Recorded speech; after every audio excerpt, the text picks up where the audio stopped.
Buenas noches, mi nombre es Dayana Posada, yo soy del curso 11.1 y voy a hablar sobre el cantar de las huestas de Igor. Esta obra fue publicada en el año 1200, en el siglo XII, y el autor es anónimo, por lo cual no se conoce. El género de esta obra es epopeya, ya que está contando un hecho histórico, un hecho que además de ser histórico está pasando en el momento. Está escrita en la lengua eslava oriental. Ya ahorita voy a decir de qué se trata. También se ha tenido dificultades con esta obra porque los otros autores han transcribido, por decirlo así, esta obra, y al transcribirla han cambiado versiones para que se sienta más suya. Entonces ha recibido malas opiniones, por decirlo así, también buenas. También ha sido llevada al teatro. Lo de la lengua eslava oriental consiste en una, por decirlo así, una unión de unas lenguas, pues no todas al mismo tiempo, pero algunas. Entonces está el ruso, el ucraniano, el bielorruso y el rusino. Entonces, al tener estas combinaciones de estas lenguas, se forma la lengua eslava. Como dije anteriormente, es anónima, está escrita en el siglo XII. El manuscrito de esta obra se encontró en una biblioteca del monasterio de Jarlsberg en 1975. Esta es la primera obra que le da que pone bueno, a la mujer que se le dio este papel de protagonista es a la esposa de Igor.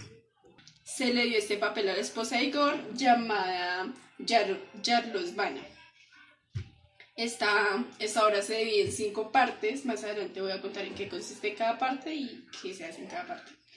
Y el enfrentamiento de esta época esta obra fue en 1183, perdón. Algunas de las temáticas que tiene esta obra es la derrota, es la guerra, también está la tristeza por haber perdido la guerra, y está la desolación como temáticas principales. Antes de empezar con el argumento, voy a explicar más o menos de qué trata cada parte de esta obra. La obra primero empieza con una introducción que hace el autor, dando como reflexión sobre la batalla que tuvo Igor. El siguiente habla sobre cómo empezó esta guerra, cómo empezaron a acercarse contra Igor. En la tercera se introduce la vida política de Kiev, que es la ciudad donde vive Igor, o el pueblo donde vive Igor. Entonces empiezan a hablar sobre la vida política de ese pueblo. Después se empieza a hablar sobre los sufrimientos que vive Igor, porque él fue capturado, por decirlo así, por los enemigos. Y en la última parte se evidencia cómo él pudo escapar de eso. Bueno, esta historia empieza, como dije anteriormente, con una breve introducción, de la cual pues nos va a hablar un poco de lo que va a pasar en la historia, a través de algunas reflexiones. Entonces, pues, es mejor contar la historia para que se puedan entender.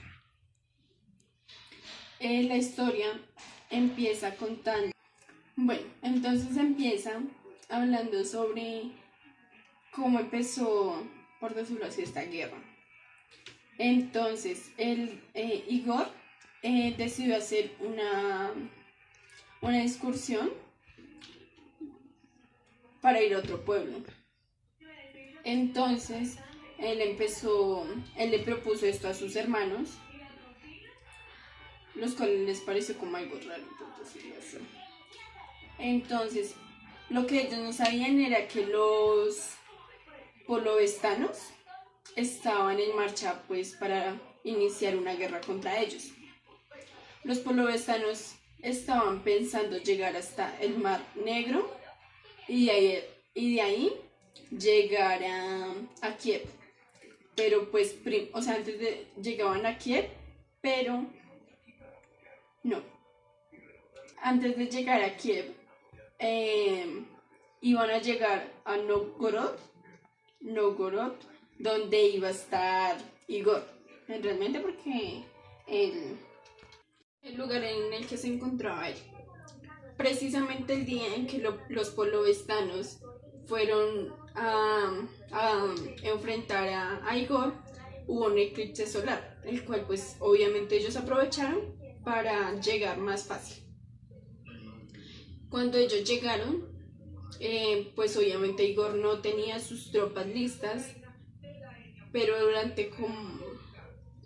Esta guerra duró 3 días. Entonces al principio ellos lograron como ágiles. Entonces, Siebolad, él reunió una tropa. Entonces, esta fue aceptada por Igor y ellos empezaron a combatir. Entonces, es el primer día de la guerra tuvieron como una victoria, por decirlo así. Entonces, por eso siguió continuando. En el segundo día, volvieron a atacar los polovestanos, pero no lograron del todo, pues, no lograron como ganar. Cuando llegó el tercer día, Igor hizo una ceremonia a todos los cuerpos. Entonces, pues ellos tenían como esa costumbre de, al hacer la ceremonia, queman los cuerpos. Entonces, bueno, se realizó la ceremonia y Igor trató de distraer a los polovestanos y bueno, no lo logró, obviamente, y a raíz de esto, él se alejó de las tropas. Al alejarse de las tropas, los polovestanos vieron como oportunidad llevárselo, y este fue en el momento que lo capturaron y lo secuestraron. Él duró bastante tiempo, pues allá. Y durante el tiempo que él estuvo allá, uno de los polovestanos se enfermó. Este se llama Konchak y era como uno de los mejores guerreros que tenía ella. Entonces el que lo cuidaba se llamaba Khan. Entonces pues Igor también ayudaba a cuidarlo, entonces en cierta parte se sentía un poco libre. Un día los polovestanos estaban celebrando su victoria. Entonces uno de estos, él se llamaba Lav, y él le propuso que huyeran de ese lugar, que volvieran a Kiev. Entonces, lo que ellos no sabían era que cuando todos los polovestanos llegaran, iban a matarlos, porque dijeron que iban a matar a todos los que estuvieran pues encarcelados, por decirlo así. Entonces, como dije anteriormente, Lav fue el que ayudó a Igor y consiguieron un caballo en el cual Igor huyó, y él duró 11 días para llegar a la ciudad fronteriza de Donetsk. Cuando él llegó acá, pues buscó la manera de irse diferente vehículo, por decirlo así, o sea, ya no irse en el caballo, sino de otra manera, y fue buscando personas que lo ayudaran a llegar a Novgorod. Y cuando llegó allá, todos lo recibieron con mucha alegría. Y ya de esto se trata esta historia. Voy a hablar de los personajes. Está Igor, que es el personaje principal y es el príncipe de Novgorod. También está Khan con Chak, que es el rey de los polovestanos. Está Vladimir, que es el primer hijo del matrimonio que tuvo con su esposa Yarosvlana. También está Oblur, pues obviamente no los nombré mucho en lo que conté, pero sí están en la historia. Está Arlak, que fue el que ayudó a Igor. Está el príncipe Galistik, que es el cuñado de Igor. Está la esposa Yaroslavana. Está también Siebolot, que es el hermano de Igor, y está Viatoslav, que es uno también de los príncipes de Kiev.